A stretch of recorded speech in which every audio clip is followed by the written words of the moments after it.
El legado del libertador Simón Bolívar sigue siendo influyente en la historia occidental de estos tiempos.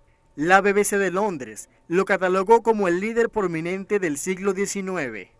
Recientemente, medios latinoamericanos han considerado su lucha como admirable. A propósito de producirse en Colombia, un seriado reproducido en Netflix que narra la vida de Bolívar antes de convertirse en prócer. Con solo 47 años, peleó 472 batallas. Participó en 79 guerras, con riesgo de morir en 25 de ellas. Liberó 6 naciones, fue jefe de Estado de 5 países y cabalgó con la antorcha de la libertad, dándole media vuelta a la tierra. Sus ideas y pensamientos fueron escritos en 92 proclamas y 2.632 cartas. Estos documentos han sido recopilados en el proyecto Bolívar Virtual, un trabajo desarrollado durante 7 años de la mano de historiadores venezolanos y rusos, con apoyo de la Real Academia de Historia en España y Francia. El material didáctico ha sido fruto del estudio de profesionales egresados de la Universidad Central de Venezuela, quienes reunieron todas las cartas del Libertador, su biografía y arte militar, artículos publicados en la época, una completa galería de fotos, sus visionarios pensamientos y una selección de piezas musicales lanzadas en su honor en todo el continente. Hoy en Brújula Internacional recibimos al autor de Bolívar Virtual para conocer la importancia de este proyecto histórico en Venezuela y en los escenarios internacionales. Sí, se trata precisamente del doctor Carlos Javier Martínez, autor de Bolívar Virtual, que hicimos la presentación y que es extraordinario porque es síntesis de toda la vida de Simón Bolívar. Por cierto, hay una serie colombiana muy criticada, muy cuestionada por algunas deficiencias históricas, y es momento para presentar un Bolívar donde él es el que habla y nadie lo interpreta. ¿Por qué esta obra y este esfuerzo, Carlos Javier Martínez, sobre Bolívar Virtual? Bueno, gracias profesor Pineda por la invitación.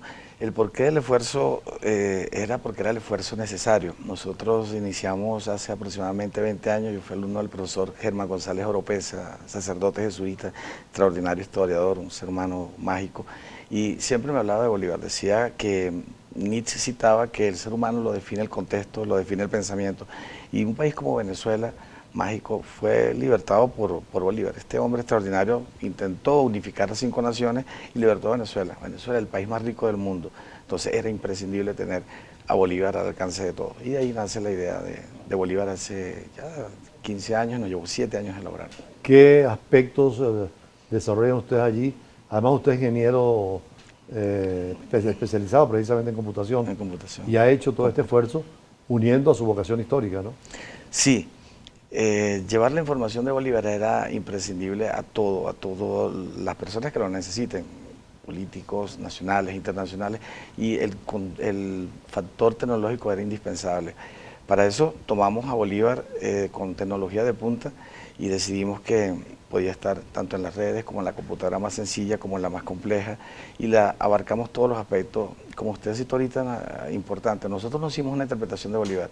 Bolívar se defiende por sí mismo, no se defiende, Bolívar se expresa por sí mismo en sus cartas, en sus acciones, en sus proclamas, en las cartas que envía Manolita Sáenz, Bolívar el hombre.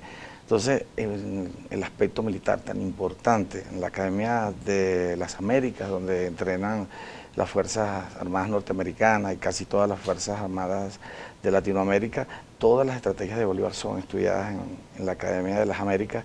Entonces, se tocan todos los aspectos militares. Ya no es necesario llevar un compendio costosísimo de libros. En el caso de Bolívar, el compendio más interesante lo tenía la colección Oliari. Con nuestro trabajo es historia, solo en un CD usted puede ver toda la obra de un hombre que construyó una nación como Venezuela. Las cartas, por ejemplo, vi que estaban allí todas recogidas. ¿Cuántas? 2.635 cartas en total. 2.635 cartas en total. Creo que si Bolívar hubiese tenido Guasot, hubiese sido magistralmente popular en la época, porque es un decreto de vida, ¿no?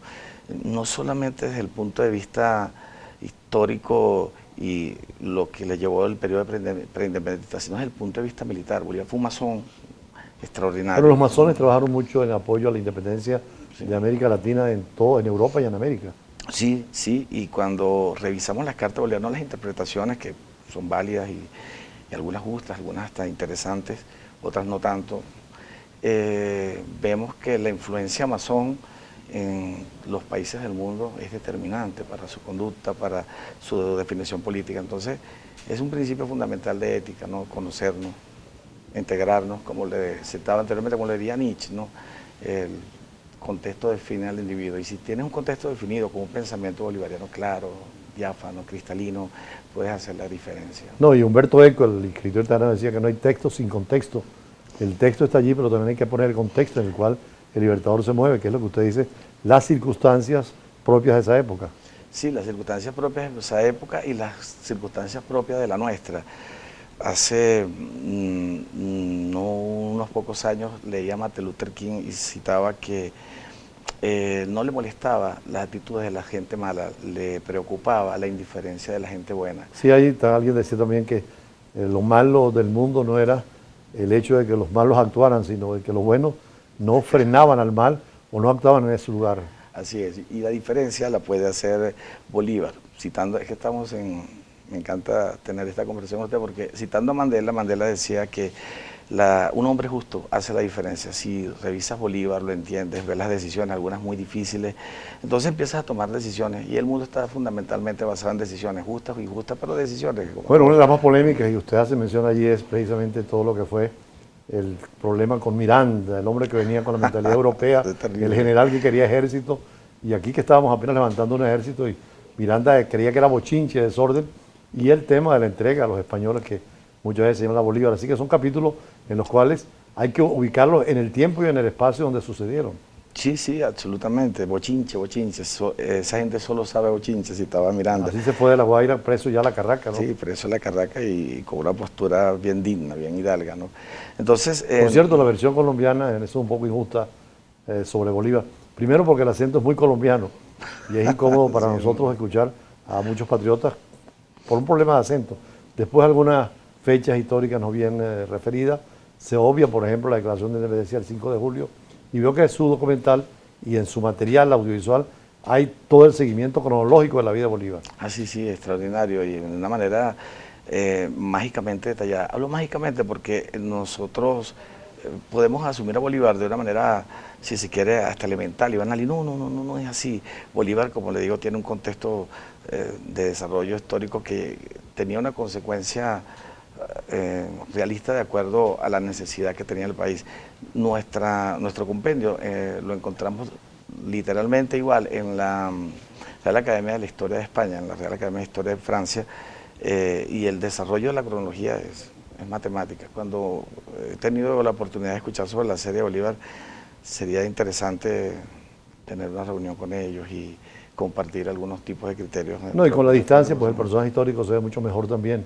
Se aprecia más cuando quedan los fanatismos, los sectarismos, sí, y se ve como un personaje que tuvo sus defectos y sus cualidades y que dejó una gran obra, porque hay que ver la independencia no solamente de Venezuela, sino de América, esa vocación de irse después de la Primera República a Bogotá y levantar un ejército, inclusive desobedeciendo órdenes en Granada, y venir por La Grita, por Mérida, por Trujillo, hasta Caracas, y la toma de Caracas, ¿no? La entrada a Caracas. Sí, sí, sí, además una personalidad altruista y mágica. Altruista porque Simón Bolívar a los 9 años lo citaba algunos historiadores como un pobre niño rico, es decir, a los 6 años de edad ya Simón Bolívar había perdido a su padre, a los 9 años pierde a su madre, y tenía $9 millones para el año 1801. Bueno, sí, así la serie colombiana lo pinta muy aristócrata. ¿Sí? Y sí, sí, y cuando... Era un hombre rico, sí. Y cuando Bolívar muere, ya en 1830, en su última proclama, él cita: mis últimos votos son para la Gran Colombia, y si mi muerte contribuye a que cesen los partidos, es decir, un altruismo total. O sea, si mi muerte contribuye, no importa. O sea, eso se hace con ese tipo de ideas, la que construyen. Seguimos hablando con el profesor Carlos Javier Martínez, autor de Bolívar Virtual, y vamos a compromisos comerciales, pero regresamos.